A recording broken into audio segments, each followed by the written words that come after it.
right, now let's talk about, go to the private sector and talk about family business. They say there's no true success if there's no succession. And that's why you see individuals, entrepreneurs do not just plan to start businesses, but to sustain it. But we've seen that fail in a lot of areas. Now let's discuss this. And the Lagos Business School is getting interested in this. They now have an initiative they call Family Business Initiative, where they hope to empower more entrepreneurs to be able to do that, to sustain their business over generations. So we have joining us now the director of the Lagos Business School Family Business Initiative, Dr. Oke Nwoke, joins us virtually from Lagos.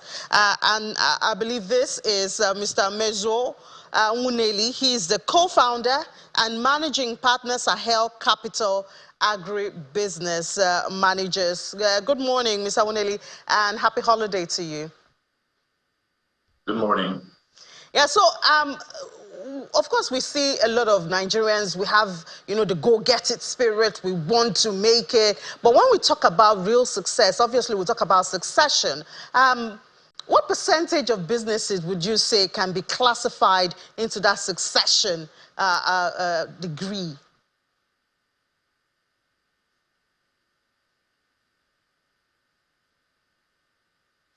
Sorry, I think I was muted. Maybe you want to take the question? Is it for me? I believe. Okay, that should be Dr. Oke. Dr. Oke, can you hear me?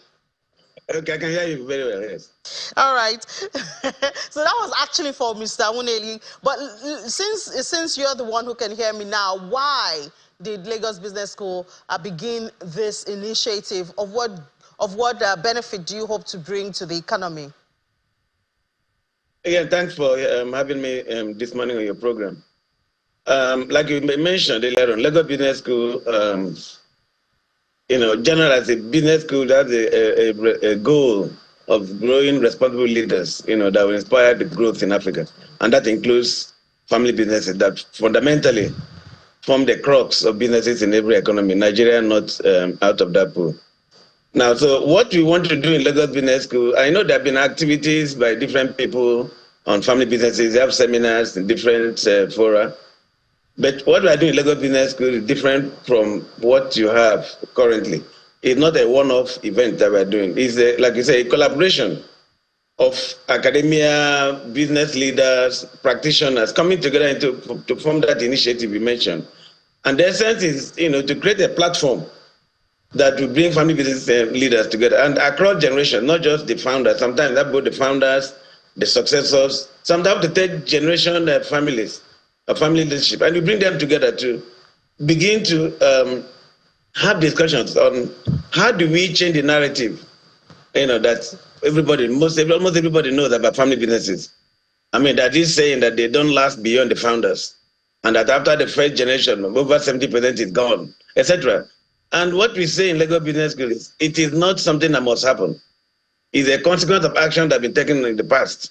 But if leaders come together and they focus on those elements that enhance sustainable endurance of the family businesses, not just in business success, issues around family cohesion, and many of us don't realize that the fundamental of family business survival is the family unity.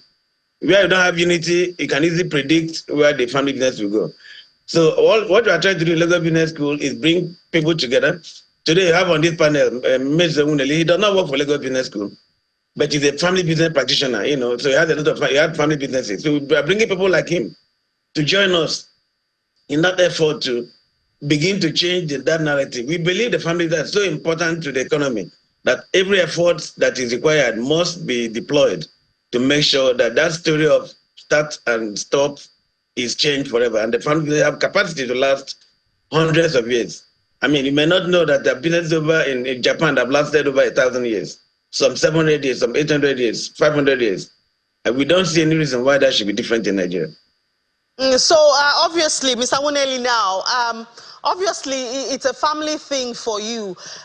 But sometimes we do hear of strife within families, and this is just one of the many factors that stop the growth or progression of a business. What would you say is your family's secret that you have been able to, hold the family business together for this long?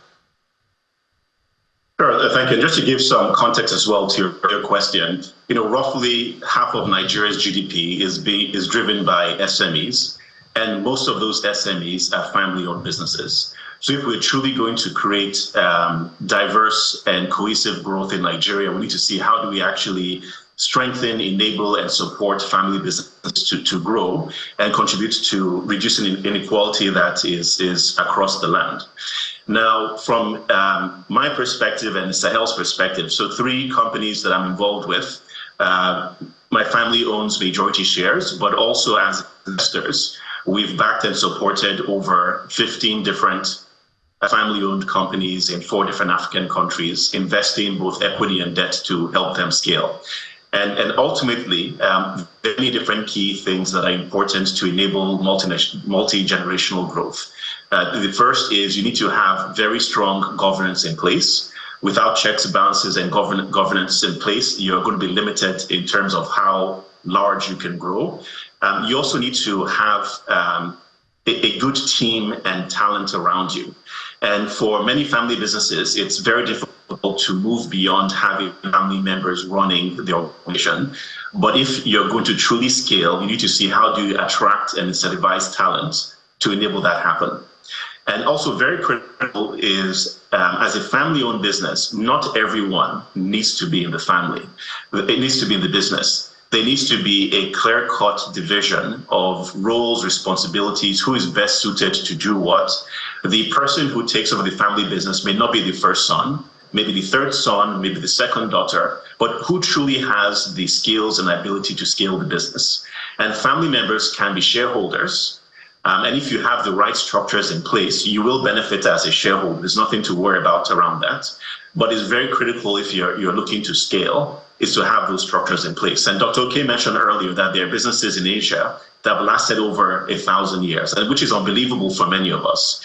But if you're truly going to have that multi-generational staying power, having that process in terms of checks, balances, controls, and training the next generation is extremely critical for that long-term success. But how do you handle a situation where perhaps a generation of individuals in the family do not have interest or the talent for that line of business?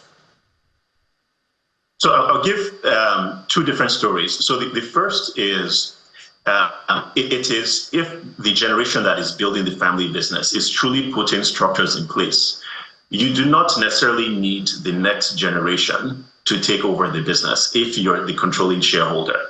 And for 3 of the businesses that I'm involved in, we actually have no intent for the next generation to take over the business.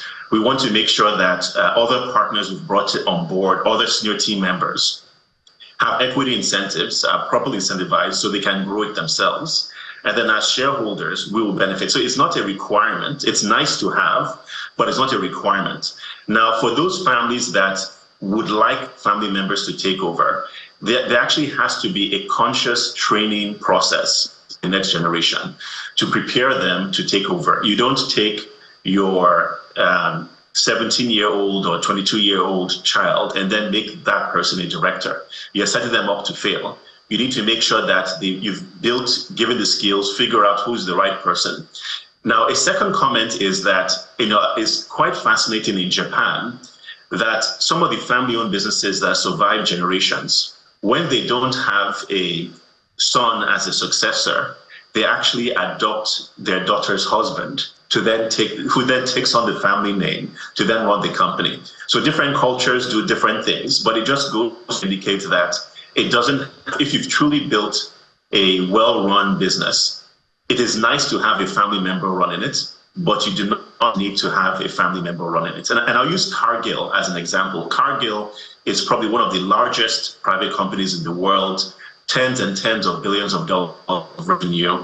It's a family-owned business, set up over 50 years ago, but no family member runs the company. It's run by a professional team who has incentives, and the families benefit from distributions from the company.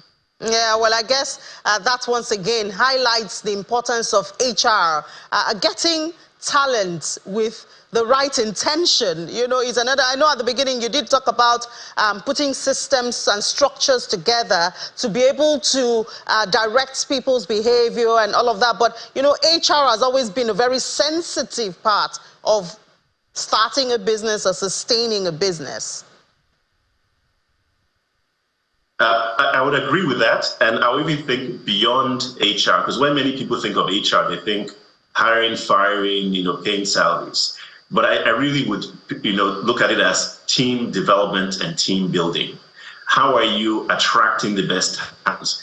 And it's something you delegate to the person in charge of HR. It's something that, as the leader of the organization, whether the family member or otherwise, you have to be very attentive to. And this is probably one of the most critical things you have to be attentive to. How are you building the organizational culture so that people you bring in feel ownership and want to drive the organization? So yes, the HR function is there doing day to day, but it really has to start driven by the direction of whoever is leading the organization to ensure that the incentives are right, the way that talent is built and developed is right. That is probably one of the most critical things you have to do as a leader, whether family-owned business or otherwise. All right, Dr. K, let's come to you now. In Nigeria, we see that most businesses are small-scale, micro, in fact. I wonder at what point we start planting this seed of a succession, because a lot of businesses, especially with the macroeconomic headwinds at this time, they just want to survive for today. I don't know how many start thinking of, oh, I want to, hand this over to the next generation or something. So I wonder where you would advise for this thought to begin from when a lot of people at this time just want to survive for the day. Now, again, thank you. If I want to answer that question, I would say that from the first day you start a business, if you have an idea of what you want to do with that business, some of the thoughts have to be on the table. Implementations will take place at different stages, but it should be part of what goes through the mind of a business owner. And then again, it's actually part of what we want to do. I mean, like we made them mention, some of the things that you think about, people get into the business thinking from day one, oh, my child will survive me, succeed me, my daughter, my son. That's already setting yourself up for a difficult situation. Your child may not be interested. So all you want to is tell yourself, I want the business to last for, as long, beyond me to start with. So what you do at that point is, who is fit for the business? From day one, succession means giving the right job to the right person. I think that's the point that was made. Who is the right person with skills and interest and passion to run the business? And from day one, I mean, when the business is small, it may not have a very elaborate structure, but the intention had to be set from day one. And succession planning is not something you do at a particular time of the business. It's something you do from day one. And you're also not planning just for you as the leader. You're planning for every level in the business. Every important office or position in the business, you need to have succession planning. And this, by the time the conference we are putting up together, which is actually some of the things that we are going to be bringing on board on Friday. This week on Friday. The idea is, the theme of that conference is, I think it ties to your question, from family enterprise to family institutions, climbing the longevity ladder. So it's a process. It's not a one-stop, one action that you take on a particular time and say you're doing succession planning. So from day one, who takes over a particular job? All right. What qualifications do you have? What skill does he or she have? How to be on board from day one. All right. Keep implementing. All right, Dr. Okenwoke, thank you so much for that. Director, Lagos Business School Family Business Initiative. And of course, someone who is already practicing this, his family is involved in entrepreneurship himself, his wife and other relatives. Mr. Mezue Woneli is the co-founder and managing partner, Sahel Capital, which is an agribusiness. Thank you so much, gentlemen, for your time, and enjoy the rest of the holiday. Again, thank you for having us. All right, now we head back to the Sunrise Daily Studios.